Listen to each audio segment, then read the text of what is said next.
Shalom Bapak Ibu Saudara yang dikasihi Tuhan. Shalom juga buat Bapak Ibu Saudara yang menyaksikan ibadah, mengikuti ibadah ini secara online. Di rumah saudara atau dimanapun, saya percaya Tuhan bersama-sama dengan saudara, damai sejahtera, sukacita, shalom Tuhan juga bersama-sama dengan saudara. Dan kita bersyukur hari ini bahwa oleh anugerah Tuhan, kita boleh berkumpul lagi, kita masih ada sebagaimana kita ada, dan saya percaya ini anugerah Tuhan yang besar buat setiap kita. Amin. Kita tahu bahwa hari-hari ini kita sedang ada di saat-saat di mana firman Tuhan sedang digenapi memang. Firman Tuhan katakan begini, pada hari-hari terakhir akan datang masa yang sukar. Kita nggak bisa berharap bahwa ke depan keadaannya akan semakin lebih baik. Walaupun kita berdoa buat kesejahteraan bangsa kita, tetapi ada kebenaran firman Tuhan ini yang sedang digenapi buat kita. Yaitu kita sedang ada di hari-hari terakhir. Dan tanda hari-hari terakhir adalah akan datang masa yang sukar. Kalau kita melihat semuanya jadi lebih sulit, sukar sekarang, nggak apa-apa.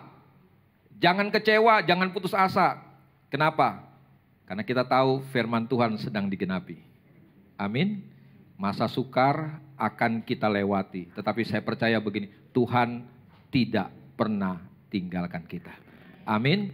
Masanya, musimnya boleh berganti, tetapi percayalah bahwa Tuhan yang memelihara kehidupan kita tidak pernah berubah. Kita sedang ada di masa, di zaman yang makin lama orang bilang semakin edan, saudara. Zaman edan. Kalau saudara mengikuti sosial media, saudara akan melihat banyak sekali gambaran yang salah tentang kehidupan. Apalagi kalau kita lihat banyak orang sekarang senang sekali melakukan flexing. Wah, senang flexing. Saudara tahu flexing? Bapak Ibu? Pamer, saudara. Iya, di sosial media sekarang isinya kebanyakan orang pamer. Makan aja dipamerin, saudara. Beli baju dipamer. Rasanya semua yang kita pengen bisa pamer, kita mau pamerin, saudara ya. Kita senang kalau orang kasih like dengan apa yang kita pamerin. Makanya orang bilang begini, kalau lagi makan nih, doa bisa lupa, tapi foto nggak bisa lupa. Iya. Supaya dunia tahu bahwa saya lagi makan nih gitu kan. Dan ada beberapa orang karena flexing sedang berurusan dengan hukum. Karena flexing, pamer. Saudara tahu bahayanya dari pamer itu? Ya. Ada banyak saudara ada banyak orang lain yang menyaksikan apa yang kita pertontonkan itu. Mereka sedang kecewa dengan hidup mereka. Rasanya Tuhan gak adil. Kok kenapa dia bisa menikmati semua itu, kenapa saya enggak? Ada banyak orang yang menyaksikan tayangan itu berpikir bahwa saya bukan orang yang beruntung. Saya bukan orang yang berbahagia. Saya mau bilang begini, hidup ini sebenarnya gak diukur dengan apa yang kita miliki. Saudara boleh punya banyak, tapi firman Tuhan bilang, apa gunanya kamu punya banyak, tapi kamu kehilangan hal yang paling penting dalam kehidupan. Karena saya mau bilang begini, hidup kita nggak selesai selama kita tinggal dalam dunia. Mati itu bukan berarti urusan selesai, enggak. Kita akan ketemu dengan kehidupan berikutnya. Apakah orang yang mendapatkan seisi dunia ini pasti akan mendapatkan kehidupan yang kekal? Belum tentu, belum tentu. Bersyukurlah kalau ada orang-orang yang punya segalanya, tetapi juga mendapatkan jaminan kehidupan yang kekal. Tetapi ternyata gini, enggak semua orang kayak begitu. Tidak semua orang yang kita lihat di sosial media sebenarnya hidupnya bahagia. Enggak semuanya. Justru jangan-jangan orang yang flexing itu karena enggak bahagia dengan hidupnya. Bertobatlah yang suka flexing. Kita ingin pamer sama dunia, kita pikir kita adalah orang yang paling berbahagia. Siapa yang bilang? Belum tentu. Dan orang yang melihat kayak begini juga jangan berpikir saudara adalah orang yang gak bahagia. Enggak juga kok. Kebahagiaan kita gak ditentukan oleh semuanya itu. Mari kita lihat firman Tuhan dari 1 Raja-Raja pasal 17. Ada sebuah kisah minimalis nih. Saya kasih tema pemeliharaan Tuhan. Tema firman Tuhan hari ini. Bagaimana begini, kita belajar bahwa Tuhan tuh bisa pelihara hidup kita dengan hal-hal yang minimalis. Kasih tahu sama kanan kirinya, kalau kamu minimalis hari ini gak usah sedih. Kalau yang kamu punya hari ini kayaknya minimalis, rumah juga minimalis. RSSSSS. Rumah sangat-sangat sederhana. Sampai selonjor saja sudah sangat sulit. Nggak usah sedih. Karena Tuhan bisa pelihara kita dengan semua yang minimalis itu. Amin. Oke, kita baca 1 Raja-Raja 17 ayat 7 sampai 24. Saudara bisa membaca sampai ayat ke-24, tapi kesempatan ini saya akan membaca sampai dengan ayat yang ke-16. Demikian firman Tuhan. Elia dan janda di Sarfat. Tetapi sesudah beberapa waktu sungai itu menjadi kering, sebab hujan tiada turun di negeri itu. Maka datanglah firman Tuhan kepada Elia, bersiaplah pergi ke Sarfat yang termasuk wilayah Sidon. Ini daerah orang kafir, saudara. Dan diamlah di sana. Elia disuruh tinggal di sana. Ketahuilah aku telah memerintahkan seorang janda untuk memberi engkau makan. Wow, janda nih. Tapi kabar buruknya bukan janda kaya. Terus kita baca. Sesudah itu ia bersiap lalu pergi ke Sarfat. Setelah ia sampai ke pintu gerbang kota itu, tampaklah di sana seorang janda sedang mengumpulkan kayu api. Ia berseru kepada perempuan itu katanya, cobalah ambil bagiku sedikit air dalam kendi supaya aku minum. Ketika perempuan itu pergi mengambilnya, ia berseru lagi, cobalah ambil juga bagiku sepotong roti. Perempuan itu menjawab, demi Tuhan Allahmu yang hidup, sesungguhnya tidak ada roti padaku sedikit pun, kecuali segenggam tepung dalam tempayan dan sedikit minyak dalam buli-buli. Dan sekarang aku sedang mengumpulkan 2-3 potong kayu. Kemudian aku mau pulang dan mengolahnya bagiku dan bagi anakku. Dan setelah kami memakannya, kami akan mati. Ayat yang ke-13. Tetapi Elia berkata kepadanya, janganlah takut, pulanglah, buatlah seperti yang kau katakan, tetapi buatlah lebih dahulu bagiku sepotong roti bundar kecil daripadanya, dan bawalah kepadaku. Kemudian barulah kau buat bagimu dan bagi anakmu. Sebab beginilah firman Tuhan Allah Israel, tepung dalam tempayan itu tidak akan habis, dan minyak dalam buli-buli itu pun tidak akan berkurang sampai pada waktu Tuhan memberi hujan ke atas muka bumi. Lalu pergilah perempuan itu dan berbuat seperti yang dikatakan Elia. Maka perempuan itu dan dia serta anak perempuan itu mendapat makan beberapa waktu lamanya. Tepung dalam tempayan itu tidak habis dan minyak dalam buli-buli itu tidak berkurang seperti firman Tuhan yang diucapkannya dengan perantaraan Elia. Bapak Ibu saudara dikasih Tuhan, 1 Raja-Raja ini dimulai dengan nubuatan dari Nabi Elia. Kalau saudara membaca mulai ayat 1, karena kejahatan orang Israel, mereka berbalik dari Tuhan, maka Tuhan menimpakan sebuah kemalangan buat mereka lewat nubuat Elia. Elia mengatakan tentang kekeringan yang akan melanda negeri Israel. Dan karena nubuatan ini ditujukan buat negeri Israel, maka yang mengalaminya adalah semua orang Israel. Termasuk siapa? Termasuk yang menubuatkannya. Jadi Elia menubuatkan kekeringan dan Elia mengalami kekeringan. Dan saudara tahu, kekeringan itu mengakibatkan begini, kelaparan terjadi di mana-mana. Banyak sekali orang yang mengalami kelaparan. Makanan jadi sesuatu yang mahal, jadi sesuatu yang sulit waktu itu. Tetapi saudara perhatikan baik-baik dari kisah ini. Di tengah-tengah kekeringan, di tengah-tengah kekelaparan, Tuhan bisa tetap pelihara Nabi Elia.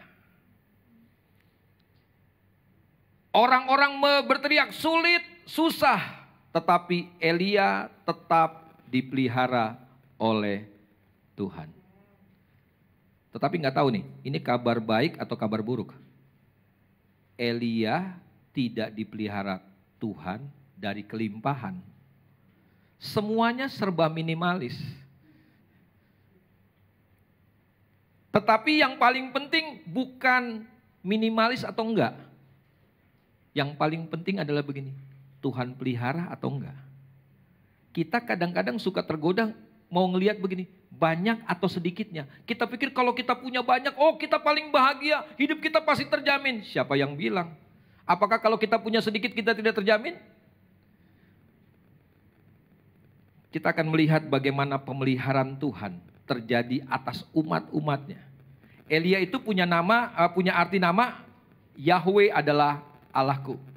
Itu arti nama Elia.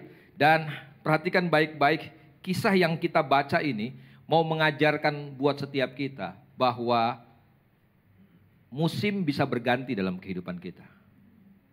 Kemudian yang kedua, perhatikan baik-baik. Kita tidak bisa merekayasa musim yang akan terjadi dalam hidup setiap kita. Cuma Tuhan yang berdaulat. Jadi kita nggak tahu, kita nggak bisa mengendalikan situasi. Kita maunya situasinya aman semua urusan lancar, tidak ada masalah, tidak ada kesulitan. Kita tidak bisa mengendalikan semuanya itu. Tetapi satu hal dari kisah ini kita juga belajar begini. Ada pemeliharaan Tuhan yang ajaib buat setiap kita. Amin. Kita boleh punya sedikit, kita boleh merasa begini, oh kita orang yang tidak beruntung, kita mengalami gini, bahwa kita selalu ada dalam kekurangan, kesulitan. Tapi kabar baiknya buat setiap kita, ada Tuhan yang memelihara kehidupan kita. Dan kalau Tuhan pelihara kita, Dia pelihara kita dengan ajaib luar biasa. Beberapa tahun saya ada di Tangerang, saya melihat begini bahwa saudara adalah orang-orang yang dipelihara Tuhan. Tidak ada alasan untuk kita takut, khawatir. Takut, khawatir cuma bikin kita mengidap banyak sekali penyakit, saudara ya. Sakit mah, gangguan pencernaan tuh, waduh, biasanya karena terlalu banyak ketakutan, terlalu banyak kekhawatiran. Dan ini kabar buruknya, ketakutan, kekhawatiran kita sebagian besar tidak terjadi dalam kehidupan kita. Artinya gini, kita mengkhawatirkan, kita menakutkan sesuatu yang belum tentu terjadi. Kalau saudara jadi Nabi Elia, masa kelaparan, kekeringan, takut nggak saudara? Siapa yang mau diandalkan? Udah nggak ada orang kaya lagi. Nggak ada lagi orang-orang yang bisa kita andalkan, kita harapkan. Kalau kita lihat kisah ini, akhirnya Tuhan utus dia, lihat, bukan ke janda kaya.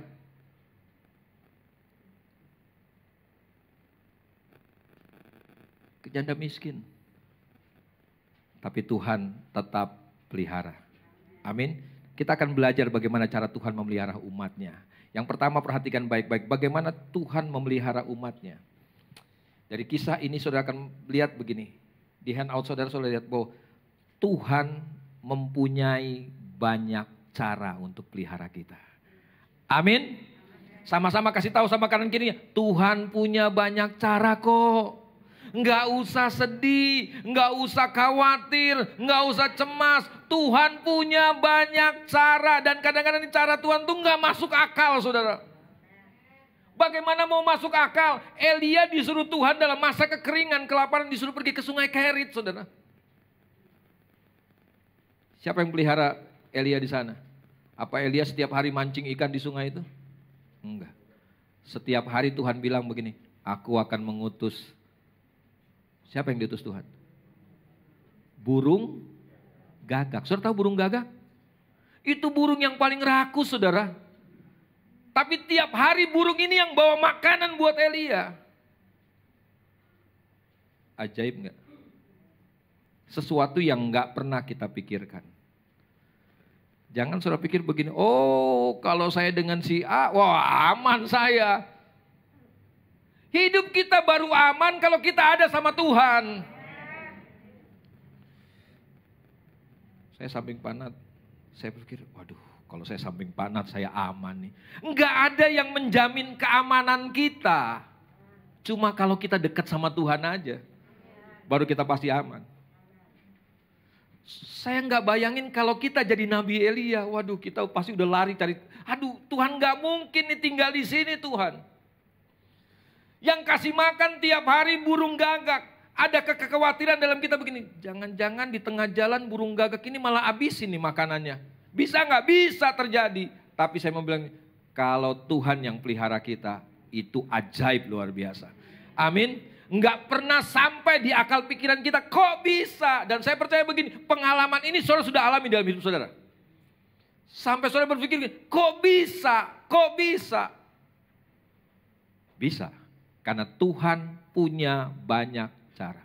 Ketika sungai ini jadi kering, Elia nggak mungkin tinggal lagi. Nggak mungkin lagi tinggal di pinggir sungai Kerit itu. Tuhan bilang, sekarang waktunya pergi. Pergi ke Sidon. Ada satu orang yang akan pelihara hidup kamu di sana.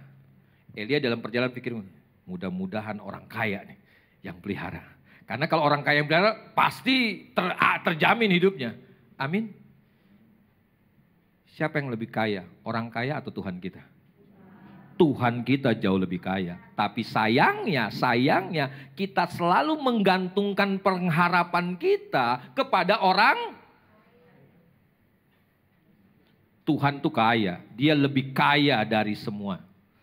Bahkan seisi dunia ini Tuhan punya, amin. Tuhan kita bukan Tuhan yang kekurangan. Dalam perjalanan Elia, mudah-mudahan ketemu janda kaya. Tapi waktu masuk kota Sarfat, dia ngelihat ketemu dengan seorang janda. Bukan janda kaya. Anak-anak muda, jangan cari janda kaya. Kerja sana susah, kerja sini susah, cari kerjaan susah. Udahlah cari janda kaya aja lah, biar hidup saya aman. Elia ketemu janda miskin, saudara. Waktu Elia minta minum, minta makan, janda bilang, enggak salah mintanya nih. Kamu kayaknya salah orang, kita nih sama-sama susah. Berapa banyak kali di antara kita suka begini kan? Kita susah, harus nolong orang lain. Lu nggak salah minta, gue juga susah. Tapi saya mau bilang gini, kalau Tuhan utus orang kepada hidup kita, Tuhan nggak pernah salah ngutus orang. Amin. Dalam kekurangan kita, dengar baik-baik, dalam kekurangan kita bisa tetap berbuat baik buat sesama kita. Amin. Cuma masalahnya kadang-kadang kekurangan sering jadi handicap nih, sering jadi alasan buat kita. Ya saya juga kurang, saya juga nggak punya, saya juga terbatas, saya juga nggak bisa. Elia bilang, bikin dulu buat saya. Dan lihat apa yang akan Tuhan sediakan, apa yang akan Tuhan lakukan buat hidupmu. Dan singkat cerita, Tuhan bisa pakai apa saja. Tuhan bisa pakai apa saja, burung gagak Tuhan pakai untuk pelihara Elia. Dan perhatikan baik-baik, dan Tuhan juga bisa pakai siapa saja untuk memelihara kehidupan kita. Karena saya mau bilang, semuanya itu cuma alat. Yang pelihara kita bukan alat, yang pelihara kita adalah Tuhan. Saudara pikir yang pelihara Elia burung gagak? Bukan. Burung gagak itu cuma alat. Saudara pikir yang pelihara Elia adalah janda di Sarfat? Bukan, yang pelihara Elia adalah Tuhan. Kita kadang-kadang bergantung kepada manusia. Saya bilang, seringkali saya bilang begini, ya memang yang tolong kita itu manusia. Tetapi sesungguhnya begini, Tuhanlah yang menggerakkan mereka, Tuhanlah yang pakai mereka. Jadi harusnya kita tetap berharap bergantung kepada pemeliharaan Tuhan. Tuhan yang sanggup memelihara kita dengan cara yang ajaib, cara yang luar biasa. Dan yang kedua, kita melihat bagaimana cara Tuhan memelihara umatnya, memelihara kehidupan kita. Tadi yang pertama, Tuhan bisa mempunyai banyak cara untuk pelihara kita. Nggak usah dipikirin saudara ya. Berdoa, percaya Tuhan pasti akan tunjukkan pemeliharanya buat setiap kita. Dengan cara-cara yang ajaib. Yang kedua, perhatikan baik-baik. Kita dipelihara oleh sebab kemurahan hati Tuhan. Kita dipelihara itu karena kemurahan hati Tuhan. Bukan karena banyak yang kita punya. Kita dipelihara bukan karena apa yang kita punya. Kita dipelihara cuma karena kemurahan Tuhan. Sama-sama katakan kemurahan Tuhan. Ada lagu lama bilang begini, kemurahan-Mu lebih dari hidup. Ya benar. Kemurahan Tuhanlah yang tetap membuat kita hidup sampai hari ini. Bukan banyaknya yang kita punya. Kita kadang-kadang berpikir, oh kalau saya punya banyak, hidup saya akan aman, hidup saya pasti akan damai, sejahtera. hidup saya pasti akan sejahtera lah. Coba saudara perhatikan baik-baik kisah ini. Mulai ayat yang ke-15 sampai dengan ayat yang ke-17. Apa yang terjadi? Ini yang terjadi. Waktu janda ini berikan Elia roti yang pertama. Dia ambil tepungnya, dia bikin adonan, kemudian dia goreng roti itu, dia berikan kepada Elia. Mujizat terjadi. Tepungnya tidak habis. Rotinya juga, minyaknya juga tidak habis. Tetapi lihat ayat yang ke-17. Setelah mujizat terjadi, setelah tepungnya tidak habis, setelah minyaknya tidak habis, apa yang terjadi dalam kehidupan janda ini? Ayat 17, apa yang terjadi? Anaknya mati, saudara. Kenapa anaknya mati? Kok justru waktu mujizat terjadi anaknya mati? Padahal si perempuan ini berpikir begini, kalau tepung habis, minyak habis, baru anak saya mati. Tapi tepungnya nggak habis, minyaknya nggak habis, justru anaknya tetap mati. Yang pertama adalah karena kuasa perkataannya. Bukankah waktu Elia minta roti, dia bilang begini sama Elia, Elia, saya cuma punya tepung segenggam, minyak sedikit. Habis ini saya pulang ke rumah, saya mau bikin roti buat saya, buat anak saya, kita makan dan kemudian kita akan mati. Kenapa? Karena kita udah gak punya apa-apa lagi yang bisa kita makan. Kita pasti akan, setelah kami makan kami pasti mati. Dan benar kan terjadi, setelah makan anaknya. Hati-hati dengan kuasa perkataan kita. Mati deh. Bisa mati beneran. Susah deh, ya memang susah bener. Berat ya memang pasti akan berat. Sesuai dengan apa yang kita ucapkan. Hati-hati dengan apa yang kita ucapkan. Amin. Udah cerai aja lebih bagus. Pisah aja lebih bagus. Itu yang akan terjadi dengan kita. Berapa banyak orang akhirnya menyesali dengan apa yang kita katakan. Wah, kamu pasti hancur masa depan kamu, nak. Hancur masa depan anak kita. Berapa banyak orang sekali lagi yang menyesal dengan apa yang dia terlanjur ucapkan. Termasuk janda ini. Habis ini kami makan, setelah kami makan kami pasti akan mati. Benar mati anaknya. Hati-hati dengan apa yang kita katakan. Dan yang kedua, kenapa anaknya mati? Kenapa janda ini setelah melihat mujizat kok anaknya mati?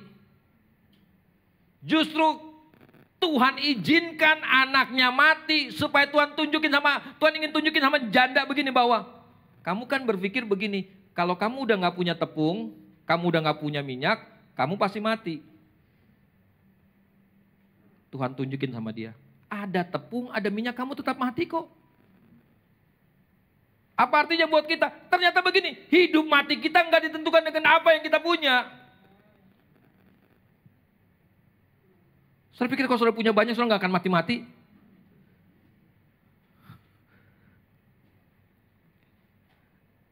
Saudara pikir kalau saudara punya seisi dunia ini, saudara gak akan mati-mati, hidup saudara akan tenang, terus aman, terus sehat, terus.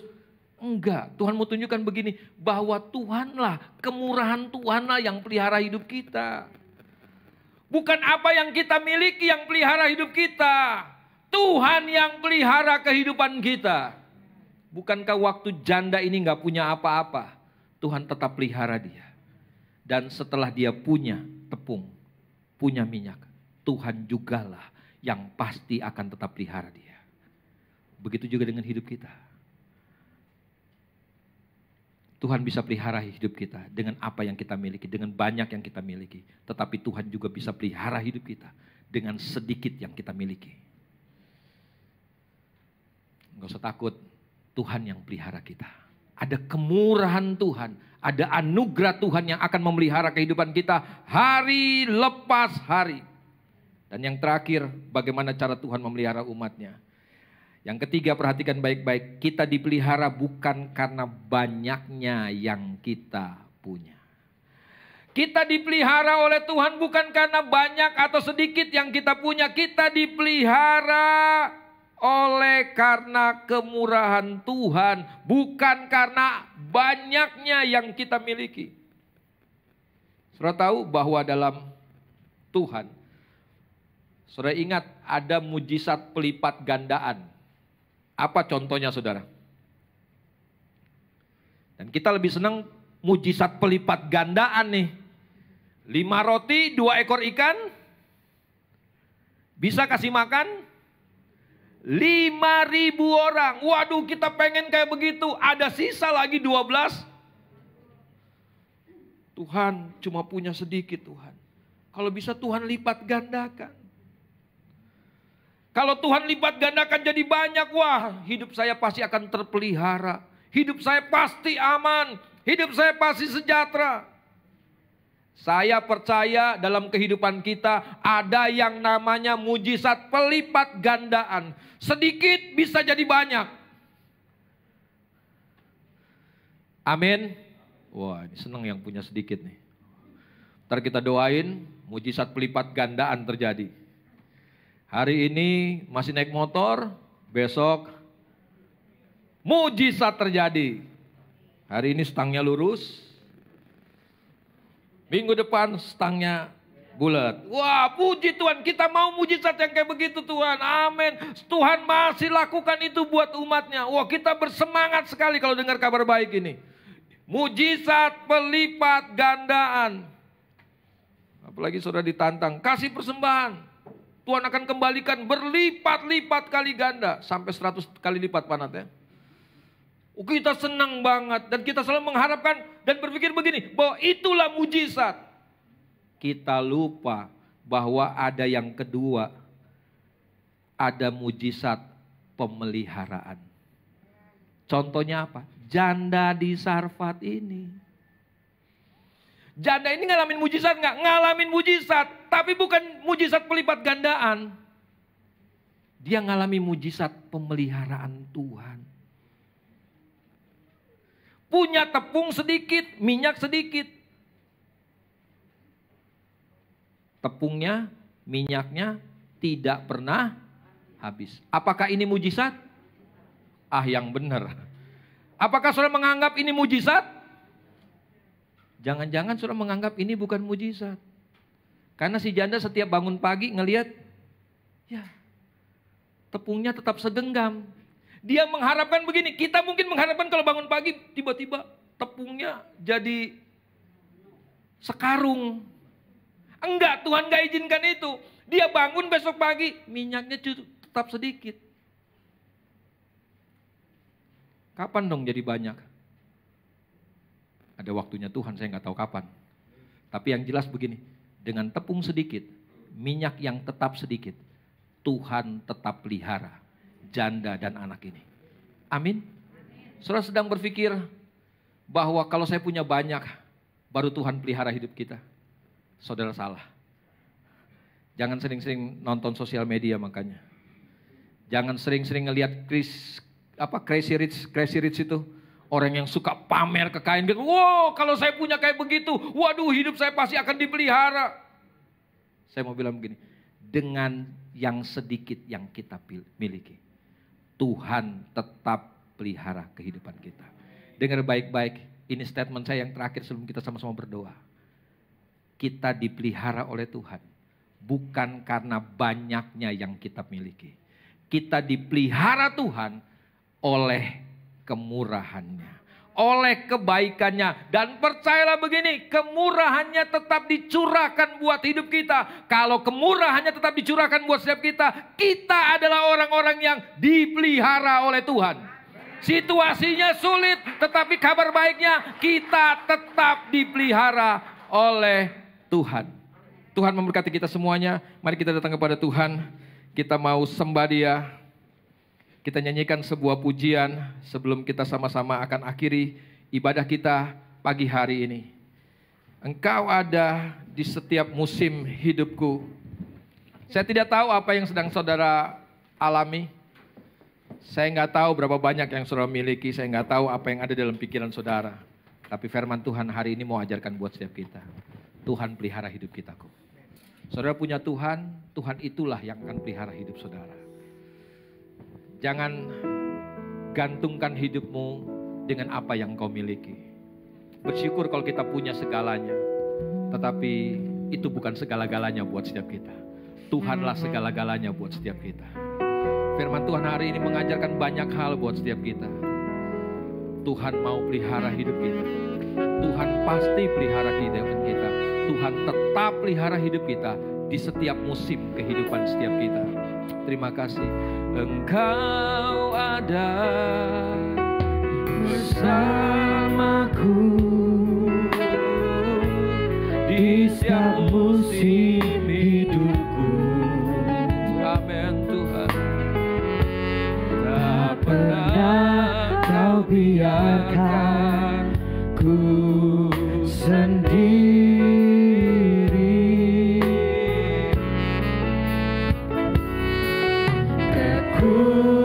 Kekuatan jiwaku adalah bersamamu, Tuhan. Tak pernah ku ragukan kasih-Mu. Bersamamu Bapa, bersamamu Bapa, ku lewati semua. Berkenan-Mu ya, teguhkan hatiku. Engkau yang bertindak, memberi pertolongan. Anugerah-Mu besar, kemurahan-Mu besar buat kami, melimpah bagi. Mari kita bangkit berdiri saudara. Haleluya. Engkau ada, Engkau ada bersamaku di setiap musim hidupku. Haleluya. Tak pernah kau biarkan ku sendiri. Amin. Amin. Kekuatan di jiwaku, haleluya, adalah bersamamu. Tak pernah ku ragukan kasih-Mu. Bersamamu Bapa, bersamamu Bapa, ku lewati semua.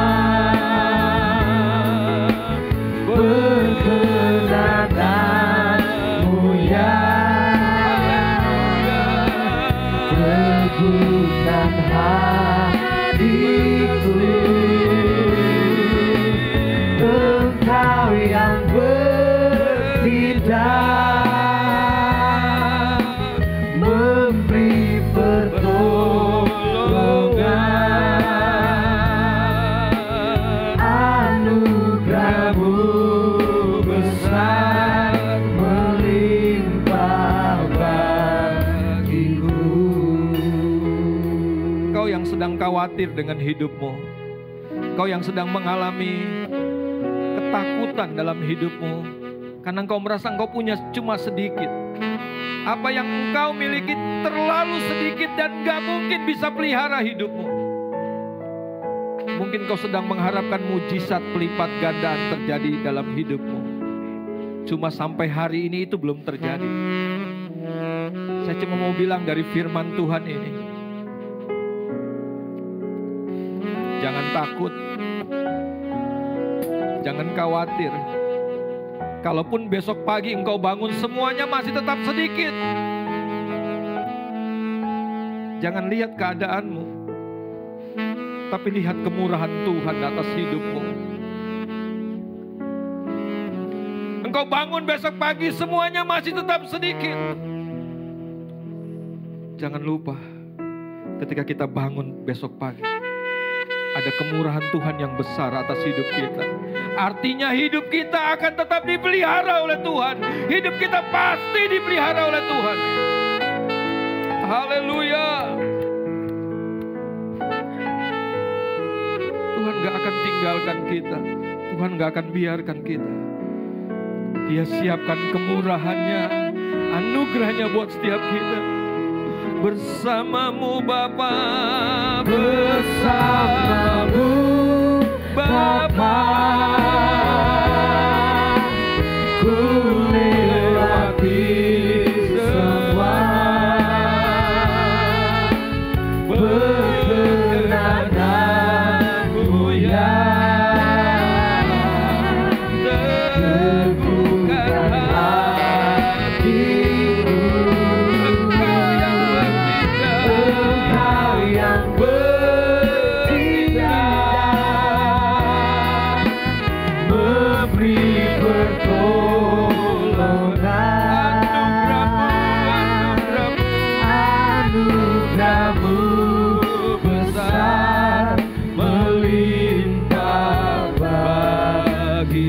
Anugerah-Mu, kemurahan-Mu Tuhan, anugerah-Mu besar melimpah.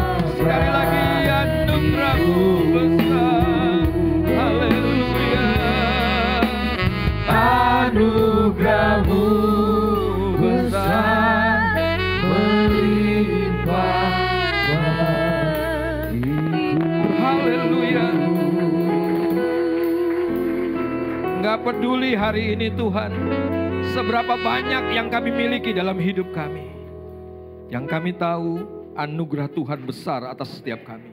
Kemurahan Tuhan limpah atas hidup kami.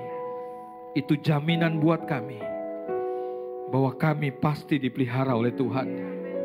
Terima kasih Tuhan, hamba berhenti bicara karena hamba terbatas. Tapi hamba percaya bahwa firman yang keluar dari mulut Allah tidak akan pernah kembali dengan sia-sia. Dia akan mengerjakan semua kehendak Tuhan dalam hidup setiap kami. Dan kami akhirnya akan terus memuliakan Tuhan. Bahwa Tuhan itu baik dari selama-lamanya sampai selama-lamanya. Terima kasih Bapa Surgawi. Terima kasih di akhir dari ibadah ini Tuhan. Kami terus taruhkan bangsa dan negara kami ke dalam tangan Tuhan. Di tengah-tengah kesulitan yang sedang melanda dunia. Tapi kami percaya bangsa kami tetap dipelihara oleh Tuhan. Karena ada anak-anak-Mu yang terus berdoa Tuhan bagi bangsa ini. Karena ada anak-anak-Mu yang terus menopang dengan doa mereka bangsa ini. Dan kami percaya bangsa ini pasti akan tetap dipelihara oleh Tuhan. Di tengah-tengah tahun politik Tuhan, banyak kesulitan, banyak dinamika yang terjadi Tuhan. Tapi kami percaya Tuhan mengendalikan segala sesuatu. Baik untuk pilpres, pileg Tuhan yang akan diadakan tahun depan. Kami serahkan semuanya ke dalam tangan Tuhan. Biar Tuhan menolong semua proses ini berjalan dengan lancar. Dijauhkanlah Tuhan dari segala hal-hal yang buruk terjadi atas bangsa kami Tuhan. Kalau ada orang-orang yang punya niat jahat, kami patahkan tolak rencana mereka di dalam nama Tuhan Yesus. Biar shalom Tuhan terjadi atas bangsa kami Tuhan. Tuhan menyiapkan seorang pemimpin bagi bangsa ini Tuhan. Pemimpin yang takut akan Tuhan. Yang akan membawa bangsa ini keluar dari begitu banyak kesulitannya Tuhan. Bangsa ini boleh mengalami kemakmuran yang datang dari Tuhan. Kami berdoa buat keselamatan Tuhan bagi bangsa ini. Masih begitu banyak orang-orang yang belum percaya kepada Engkau di tengah-tengah bangsa ini. Kami terus berdoa dan menyerukan, bawa mereka dalam doa kami Tuhan. Selamatkan mereka Tuhan. Mungkin ada keluarga kami, kakak adik kami, orang tua kami, om tante kami Tuhan. Kami berdoa di dalam nama Tuhan Yesus, selamatkan mereka Tuhan. Kirim hamba-hamba-Mu, kirim anak-anak-Mu untuk menyampaikan kabar baik buat mereka Tuhan. Supaya mereka diselamatkan Tuhan. Aku berdoa firman-Mu pasti akan terjadi Tuhan. Setiap lutut akan bertelut setiap lidah akan mengaku bahwa Yesus Kristus adalah Tuhan. Kami menyerahkan MCC ke dalam tangan Tuhan. Setiap penatua yang Tuhan sudah percayakan, biar Tuhan taruh hati-Mu dalam hidup mereka Tuhan. Pengurapan-Mu ada dalam hidup mereka. Ibu Nani Wijaya, Pak Nathanael, Pak Anta Kirana, Pak Davi Makimia, tetap dipegang oleh Tuhan. Hidup mereka dikendalikan oleh Tuhan. Mereka dituntun oleh Tuhan, melakukan kehendak Tuhan. Sehingga MCC Tuhan boleh sungguh-sungguh menjadi berkat Tuhan. Karena ada pemimpin-pemimpin yang membawa jemaat Tuhan melakukan kehendak Tuhan. Terima kasih Bapak. Kami berdoa biar MCC jadi seperti yang Tuhan mau. Jadi seperti yang Tuhan rancangkan Tuhan. Jadikan MCC berkat Tuhan dimanapun MCC berada. Setiap gembala-gembala wilayah, tim pengembalaan, semua dalam tuntunan Tuhan, dalam pengurapan Tuhan. Hikmat kebijaksanaan, pengurapan Tuhan menyertai pelayanan kami Tuhan. Kami bukan apa-apa, kami nggak bisa mengerjakan perkara yang besar ini Tuhan. Cuma karena Tuhan saja yang mempercayakannya, dan Tuhan saja yang memberikan kami kemampuan. Seluruh pelayan-pelayan Tuhan diberkati Tuhan, disertai Tuhan, diurapi oleh Tuhan. Hidup mereka juga boleh menjadi berkat. Terima kasih Bapak. Sebentar kami berpisah dari tempat ini, Tuhan menyertai dalam perjalanan, tibakan di tempat kami masing-masing dengan selamat. Sepanjang minggu yang berjalan kami tidak tahu apa yang akan terjadi atas hidup kami. Kami cuma serahkan hidup kami ke dalam tangan Tuhan. Dan kami percaya kami aman di dalam tangan Tuhan. Keluar masuknya kami dari rumah kami kemanapun kami pergi, dan pada kebajikan kemurahan Tuhan belaka yang menyertai perjalanan kami. Apapun yang kami kerjakan, kami lakukan, kami perbuat di dalam rencana Tuhan, dalam kebenaran Tuhan. Diberkati oleh Tuhan, dibuat berhasil oleh Tuhan. Terima kasih Bapak Surgawi. Dan akhirnya Bapak Ibu saudara dikasih Tuhan, mari arahkan hatimu kepada Tuhan. Angkat kedua belah tanganmu. Tuhan memberkati engkau, Tuhan melindungi engkau.